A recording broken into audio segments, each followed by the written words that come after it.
First of all, sir, I feel the privileged to be the part of this event, and I feel honored um, to be an opportunity of this great event today.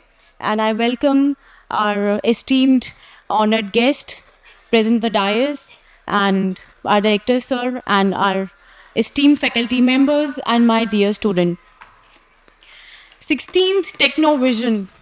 What a motivation. Technology is not just a subject, students, it is our present which defines our future. I hope you all agree with this. Here at Tecnia, we promise that technology helps invite us to become us a better person and shapes our future in a better way.